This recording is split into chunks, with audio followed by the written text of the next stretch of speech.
Finalement, la posture, ça ne sert qu'à faire joli, non?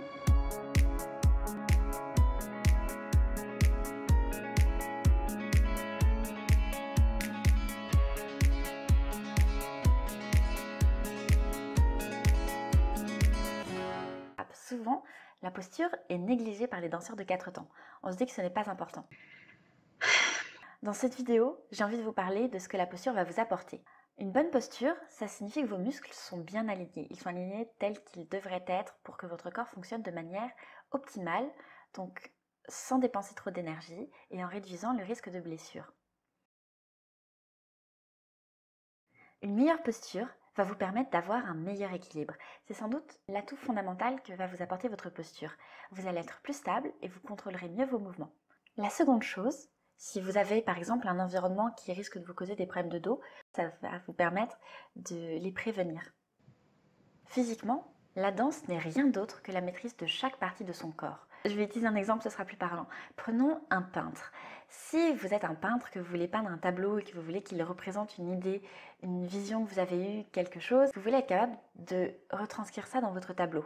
Et pour ça, vous allez avoir besoin de maîtriser les différents mélanges que vous pouvez faire. La danse, c'est pareil. Vous avez besoin de maîtriser vos gestes et cela passe par un travail postural. Cette précision va vous apporter et va enrichir votre expressivité dans la danse. Enfin, une bonne posture va vous donner plus de confiance en vous et plus de charisme. Travailler la posture n'est pas très gratifiant. C'est sans doute pour ça que nombre d'entre nous préférons travailler autre chose comme le cadre, comme la connexion, comme le rythme, comme les breaks, que sais-je. On a tellement de choses qu'on a envie d'améliorer de toute manière que la posture passe souvent à la trappe. L'une des raisons, c'est que travailler la posture, ça prend du temps.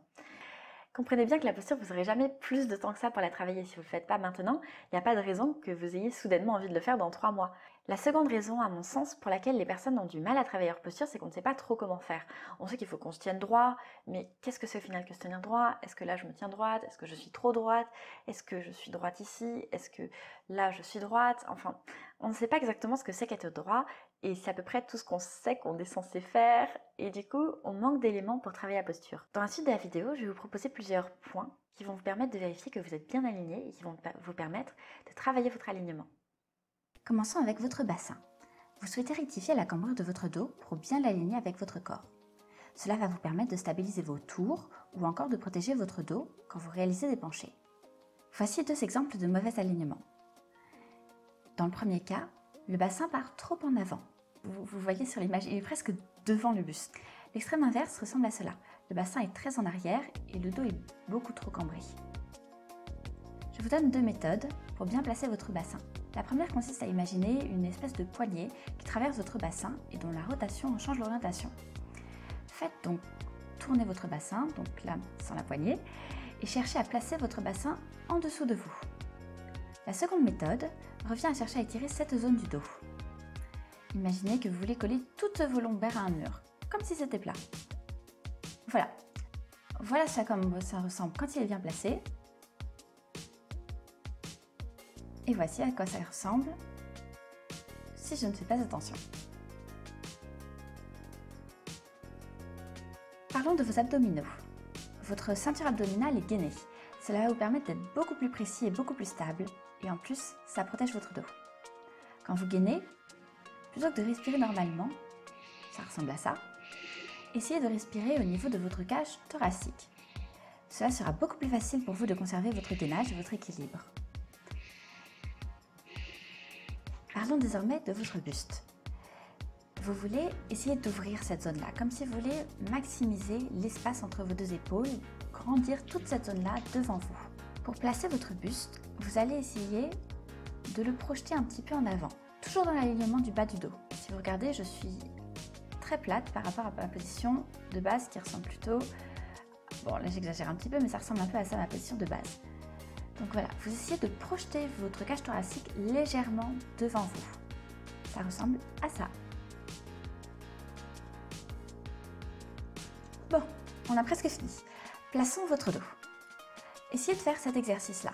Basculez tout votre dos vers l'avant avec les coudes et les mains, et dans l'autre sens. Encore une fois, hop, et voilà. Ok, maintenant, regardez cette position-là. Vous avez comme l'impression que votre que vos bras pèsent dans votre dos, comme si c'était soutenu. Vos bras sont portés par votre dos. Cette position-là, vous avez envie de la garder tout le temps. Donc, il ne faut pas qu'elle vous bloque. Il faut que vous puissiez bouger vos poignets sans la perdre. Après, il faut que vous puissiez bouger vos coudes sans perdre cette position. Et après, vous pouvez bouger l'ensemble de vos bras sans perdre ce placement-là dans votre dos. Donc, on va le récupérer. Voilà. On bascule les bras en position de danse sans perdre ce placement dans le dos. Et là, nos épaules sont bien placées. Alors si vous regardez, je ne me tiens pas très droite, donc là, j'ai corrigé. Voilà. Mieux. Pour finir, on va placer vos cervicales. Alors, avec les ordinateurs de nos jours, on ressemble un petit peu à ça. Voilà, c'est dit. Donc, attrapez cette vertèbre-là, la vertèbre la plus haute, et hop, vous essayez d'aligner verticalement l'une au-dessus de l'autre. Alors, ouvrez bien l'espace entre votre nuque et votre buste, sinon ça va ressembler à ça et vous n'avez vraiment pas envie de ressembler à ça. Donc tenez bien votre menton parallèle au sol, regardez pas le sol, regardez devant vous et voilà, vous êtes bien placé. Au passage, vous avez été 64 à répondre à mon sondage Facebook sur l'utilité de la posture. 84% d'entre vous pensent que la posture est une base technique vitale pour bien danser et le reste estime que se tenir droit sert avant tout à l'esthétisme. Franchement, j'ai été surprise des résultats. Je m'attendais à ce que beaucoup plus de personnes travaillent la posture juste pour faire joli. Mais en fait non, la grande majorité d'entre vous voient le travail postural comme utile à la danse. N'hésitez donc pas à détailler votre opinion dans les commentaires.